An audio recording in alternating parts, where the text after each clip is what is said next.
በገና ደርዳሪ ኖት ወይስ በገና ደርዳሪ ለመሆን አስበዋል? አሁን የምነግራችሁን ነገር የግድ ማወቅ አለባችሁ። ዛሬ ከአንድ በገና ደርዳሪ ምን ይጠበቃል የሚለውን እናያለን። እስከ ቪዲዮ መጨረሻ አብራችሁኝ ቆዩ።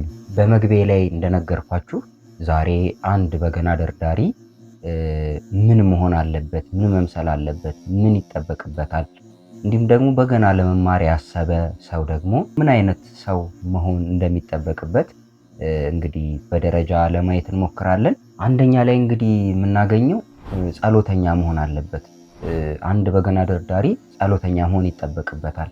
ያው ጸሎት ሲባል የዘወትር ጸሎት ይኖራል፣ ውዳሴ ማርያም ይኖራል፣ መዝሙረ ዳዊት ይኖራል። ከበረታ ደግሞ ከዛም በዘለለ ብዙ ጸሎቶች አሉ። ቢያንስ ቤዚካሊ የዕለቱን ግዴታ ማድረስ ስላለበት ማለት ነው። ያው ጥበቡንም እውቀቱንም እንዲገልጽም ጭምር እንግዲህ በህይወት ጸሎት ምን ያህል አስፈላጊ እንደሆነ ብዙዎቻችሁ ታውቃላችሁ ብዬ አስባለሁኝ። ያው በሁለተኛ ደረጃ በገና ደርዳሪ ምንድነው የሚጠበቅበት? ከቤተ ክርስቲያን መራቅ የለበትም። ቢችል የበረታ ሰባቱንም ቀን ቤተ ክርስቲያን ቢሄድ መልካም ነው። ባይሆን ግን እንደው ባይችል በስራ ምክንያት በተለያዩ ምክንያት እንኳን ብለን ያው ምክንያተኞች ስለሆነ ምክንያት ብናቀርብ ቢያንስ ቤተ ክርስቲያን እሁድን ያው የግድ መገኘት አለበት። ከቤተ ክርስቲያን መራቅ የለበትም ማለት ነው። ሶስተኛ ላይ እንግዲህ ከአንድ በገና ደርዳሪ ምን ይጠበቃል?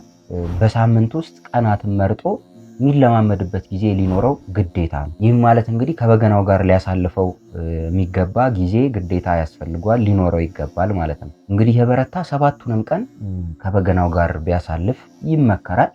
ነገር ግን ያ ሰው 7 ቀን አልችልም ቢል ቢያንስ 3 ቀን፣ በጣም አነሰ ከተባለ 2 ቀን ከበገናው ጋር ግዴታ ማሳለፍ አለበት። በገና ደርዳሪ፣ በገና ተማሪ ከበገናው ጋር የሚኖር ሰው እስከሆነ ድረስ። ሌላው ከዚህ ከበገና ጋር ከማሳለፍ ጋር በተያያዘ እንግዲህ ቀናቱን መርጦ መድቦ ራሱ አመቻችቶ አስተካክሎ እንግዲህ የሚለማመድበት ጣት የሚለማመድበት ሊሆን ይችላል፣ መዝሙር የሚለማመድበት ሊሆን ይችላል፣ ድምፅ የሚለማመድበት ሊሆን ይችላል፣ ቅኝት የሚለማመድበት የተለያዩ ልምምዶችን የሚያደርግበት ፕሮግራም ሊኖረው ይችላል። ከዛ በዘለለ ግን እዚሁ ከሚያሳልፋቸው ከበገና ጊዜያቶች ውስጥ የምስጋና ጊዜ ሊኖረው ግድ ያስፈልገዋል ማለት ነው።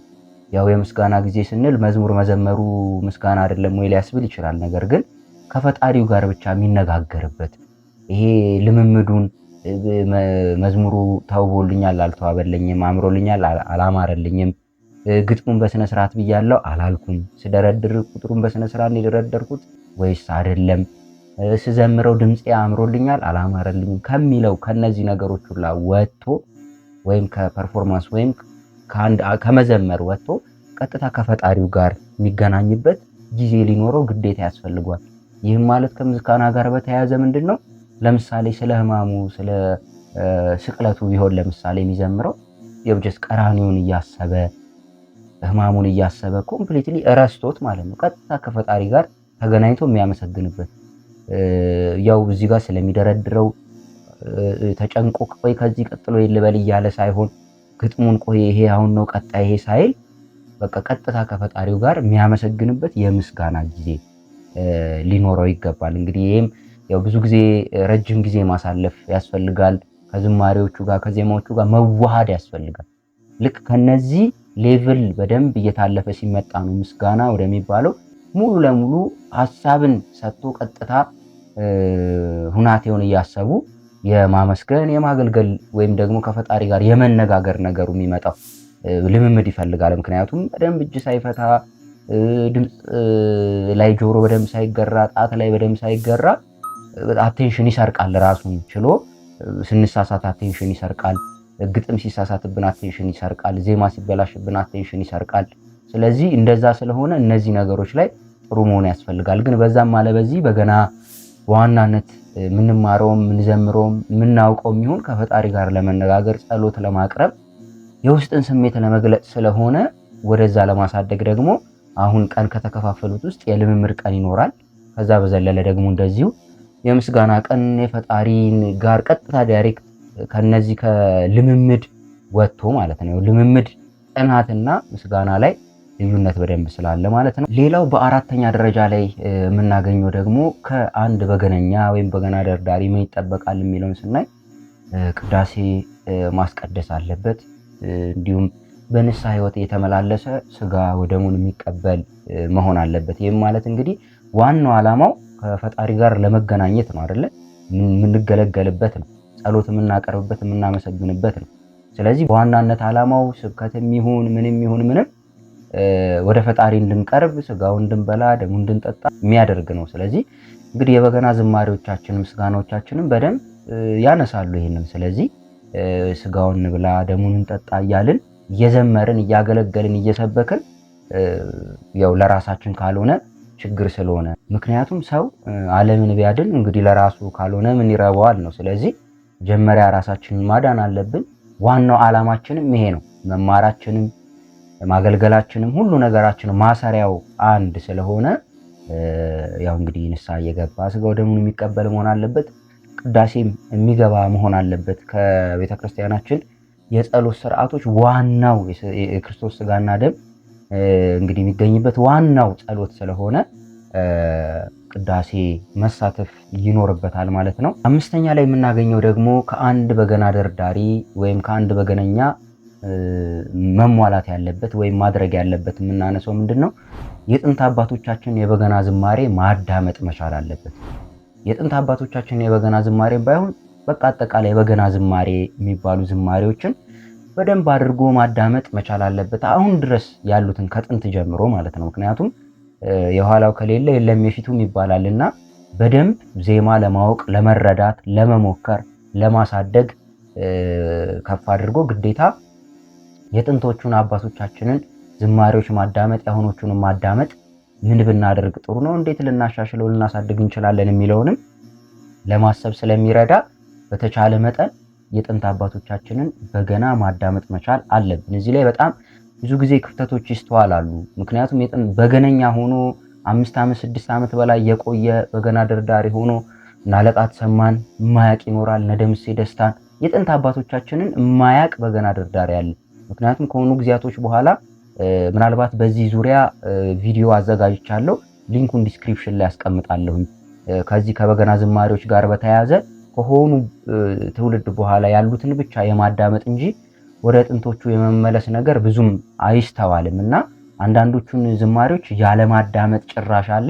አንዳንዶቹን ዝማሬዎች የጥንት አለማወቅ አለ። አንዳንዶቹን ደግሞ ሰምቶ የመሳቁላ ሁኔታ አለ።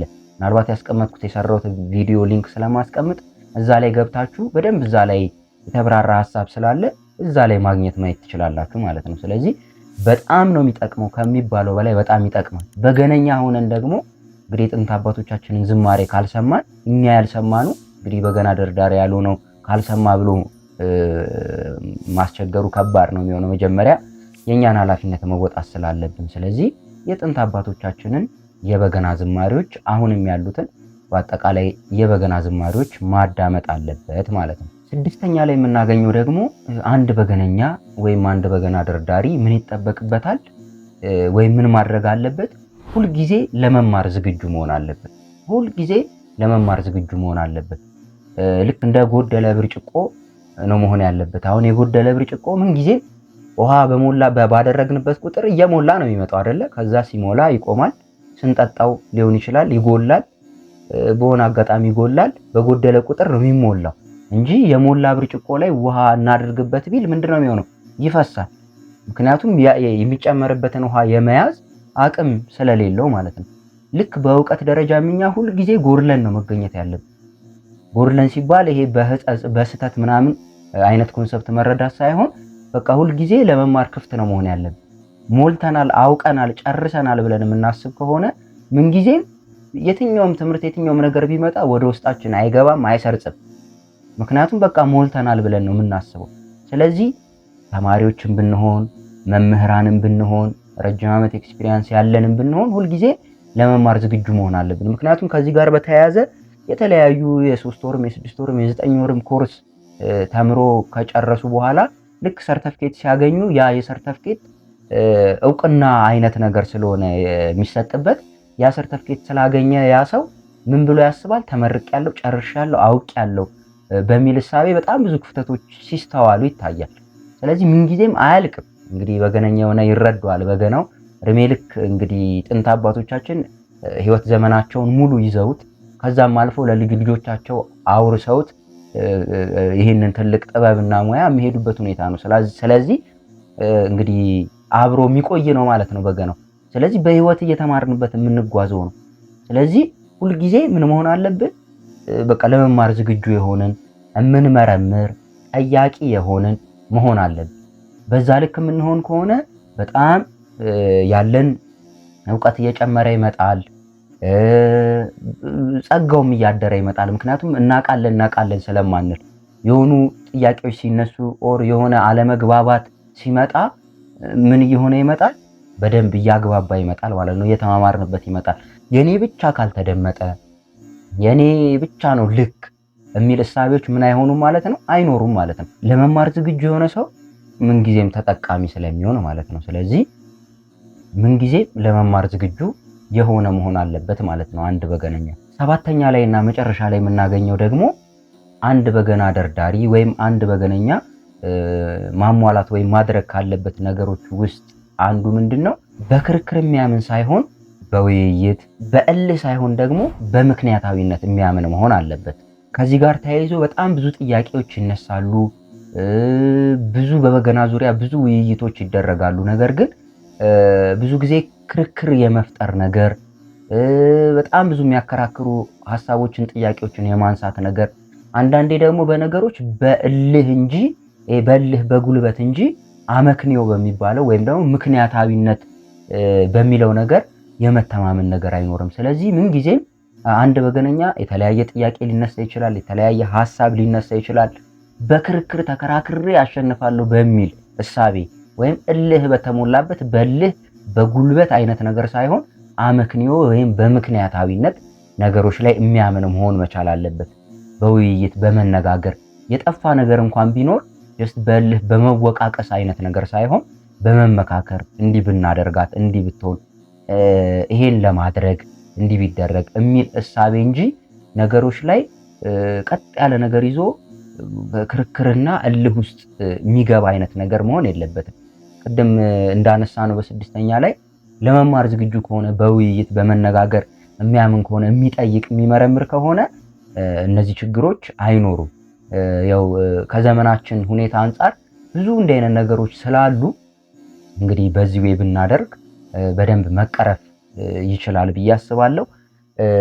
እንደው ከአንድ በገነኛ ምን ይጠበቃል፣ ምን ማድረግ አለበት የሚለውን እንደው ለማየት ያህል በጥቂቱ አየን እንጂ እነዚህ ነገሮችን ብቻ ነው ማድረግ ያለበት የሚል ስፔሲፋይ ተደርጎ የተቀመጠ ነገር አይደለም። አሁን ያነሳው ግን ቤዚካሊ እነዚህን ማድረግ አለበት። እነዚህን ቢያደርግ የሚጠቀመው ነገር እንጂ የሚጎዳው ነገር አይኖርም። የሚያተርፈው የሚያገኘው ይበልጣል።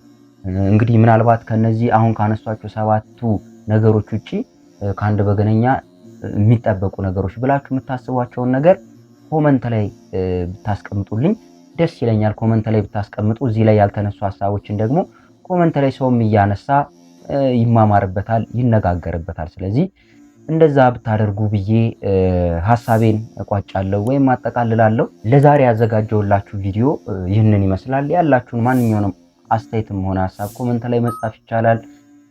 ቪዲዮ እንዲዘጋጅ የምትፈልጉበት ርዕሰ ጉዳይ ካለን በዚህ ርዕሰ ጉዳይ ቪዲዮ ቢዘጋጅ ብላችሁ ኮመንት ላይ ማስቀመጥ ትችላላችሁ። እስካሁን ስላዳመጣችሁኝ በእግዚአብሔር ስም ከልብ አመሰግናለሁ። በሌላ ቪዲዮ እስከምንገናኝ ቸር ቆዩ።